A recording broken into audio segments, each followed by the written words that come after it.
Hello fellas, it's we're playing around today, and what I'm going to do is I'm going to start my wood boiler up.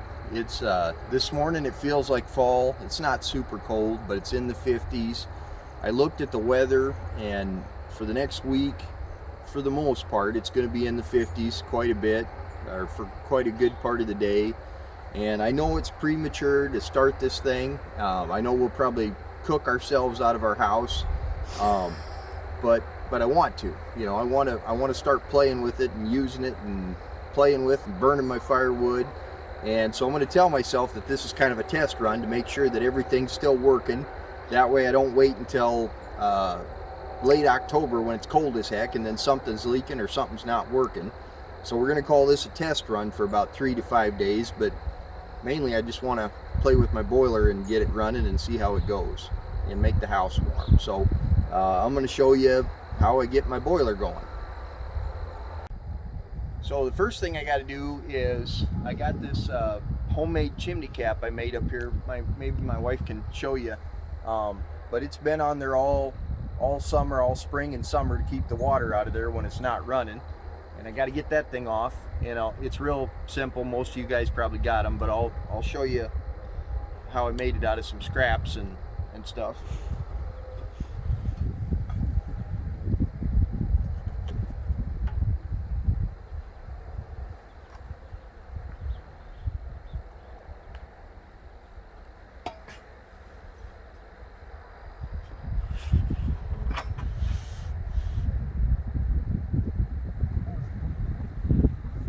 Okay, so this is my homemade chimney cap here, real cheap, out of a 5-gallon bucket and a 2x4. And you want to make your 2x4 about 6 to 8 feet long, depending on how much chimney pipe you got up there. That way you don't have to go up real high to get this bucket on the top.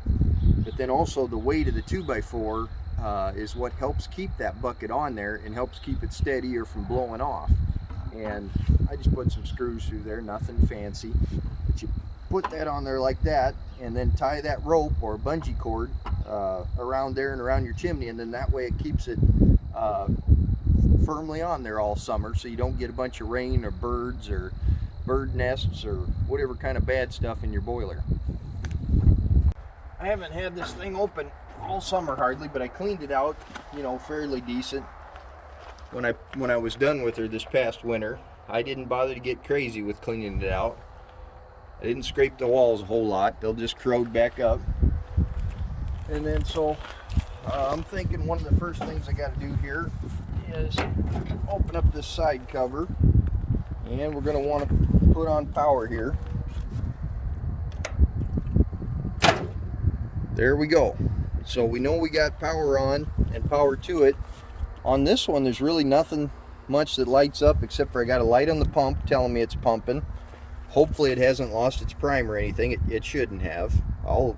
As we get things going, I'll see if it's circulating right, because I don't want to burn out a pump. But the other thing that told me I got power is my solenoid on the door clicked open, because it's telling itself it needs to feed itself air, because it's it's cold.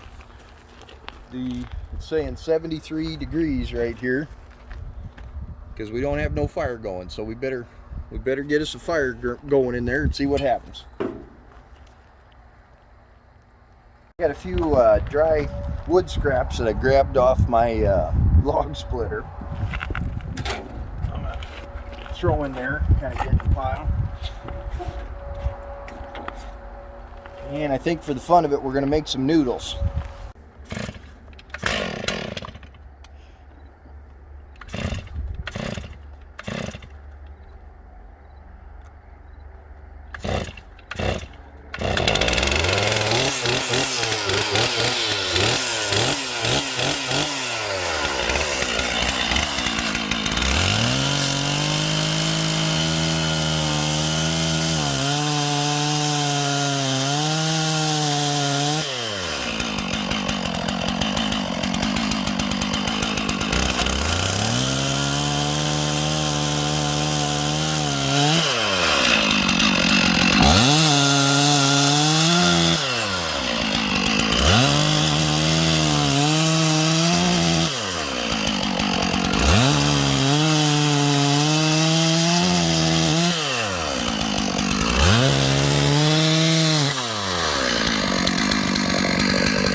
Some noodles.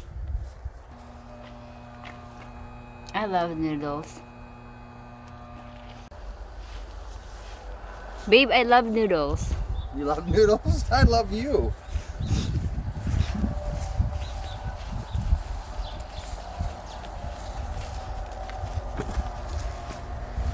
Cutie pie.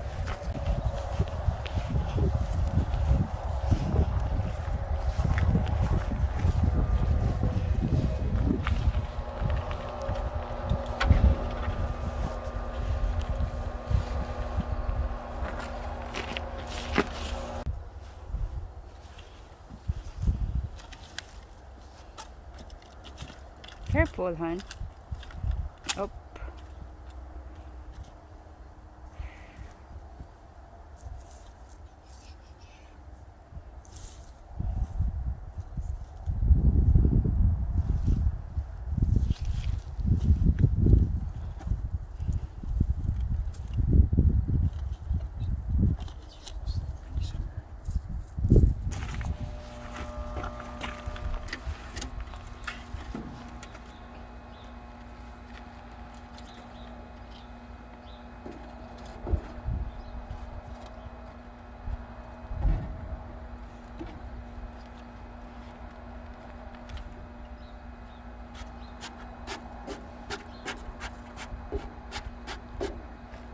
Let me go get my torch.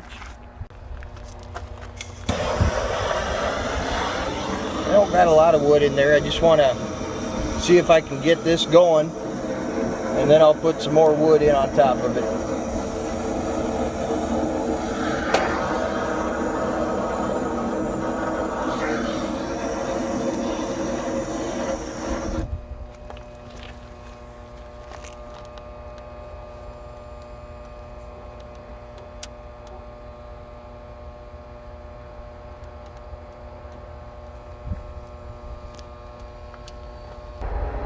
Oh, we got smoke, boys. Looking good so far.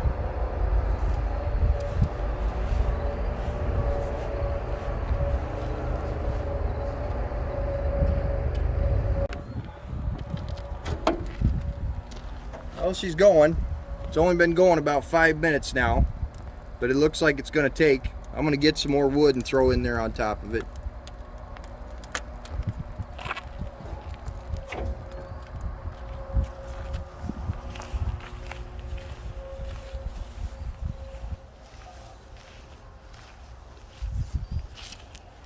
One thing about having your wood stove finally going, or at least for a little while, is I can start. It's a lot easier, you know, cleaning up your yard, and there's a chunk of this and a hunk of that and a scrap of this laying everywhere. And you know, in the summer you're like, oh, I hate to waste it, so it ends up sitting there. You put it on a pile or this or that. In the winter, or getting towards winter like it is, you know, you just throw her in the fire and burn her up, clean stuff up.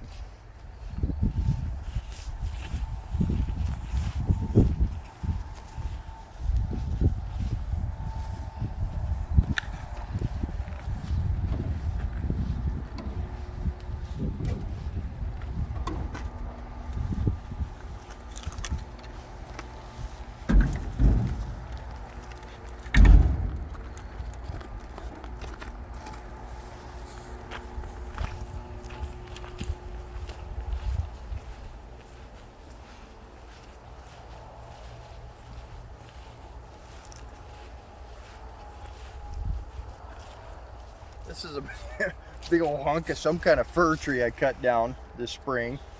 I don't want to throw too much of it in there. There's probably a lot of sap in there or whatever, but I'm going to throw that in there.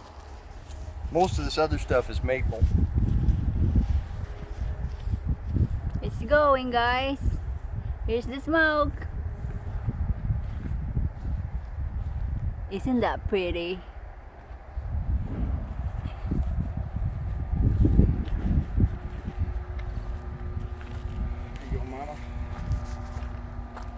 Well, we don't got a lot of wood in there, but we got enough to get her warmed up for sure.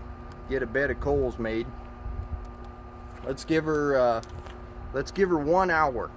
1 hour, or maybe an hour and a half, 2 hours, and I'll check back on her and chuck some more wood in there.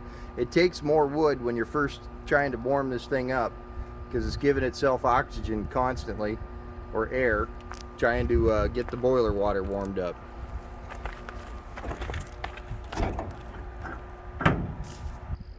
Okay, fellas, we're back out here, and it's been about an hour and 10 minutes. I'm one man filming here because my baby woke up from her nap, and so my wife is feeding her and taking care of her for a little bit. But I want to show you a boo-boo that I already made, but I caught, and then I want to show you the fire and what temperature we're at. Okay, my first boo-boo I made here is, I'll show you. It took me about 15 minutes to realize what I'd done, but when I got to thinking about it, when I wasn't blabbing to the camera, this taco or taco pump wasn't valved in. I had valved it out when I shut this thing down for the winter, in case I had a leak. I didn't want to lose all my expensive, it's not antifreeze in there, I forget the name, right? Glycol. It's half glycol, half water, and some other chemicals. But anyway, it wasn't valved in, so it took me probably 10 or 15 minutes to realize that. And so when I valved it in, and the return line as well, then I could see the temp come up from 80 something, or maybe a little under that, heading 110, 120. And so that was good. I knew my pump was circulating. So in other words, I deadheaded that pump for probably 10 to 15 minutes. Not a good thing, not something you want to do, but it appears to be working and circulating. I'm not real worried about it, to be honest with you. I think the pump's fine. We have some big ones at my work that many years ago I deadheaded one of them for about 10 minutes and it blew up, but I think I'll get by with it on this deal. Another little pointer I want to show to you. This right here is a little, that's where this latch mechanism hooks. And originally when I got this, there was enough blown in insulation in behind there, even though you don't realize it, that when you latch that, it was catching on insulation, which worked fine until the middle of the winter when it was cold as heck. And we had a big, huge snowstorm of some very fine powder snow with a lot of wind behind it. And it ended up blowing that door mechanism open. And it ended up forcing snow in where the motherboard was. And in the middle of the night, we lost our heat because it burned out the solenoid. Not really the solenoid, it burned out the fuse that runs the solenoid that feeds this thing air. And so the next morning when there was daylight and I could try to figure out what was going on, I replaced the fuse, burn it out again. Then I figured I had moisture in that motherboard, and I had to point the Nipco at it for about 20 minutes and dry it out, replace the fuse, and then it went to working ever since. So it was an easy fix, but you'll want to clean out any insulation to make sure that latch grabs perfectly so that door don't get ripped open when you got real high winds. So we're probably, an hour and 10 minutes, hour and 15 minutes deep. We're up to 171 degrees. It's kind of weird on the camera, you can see that thing flashing, but to my naked eyes, that's not flashing at all. It looks normal. And let's see what our fire looks like. Oh yeah, she's going normal here. Still giving herself full oxygen because I got this thing set up, if I can remember how to do it here. I got it set for, let's see,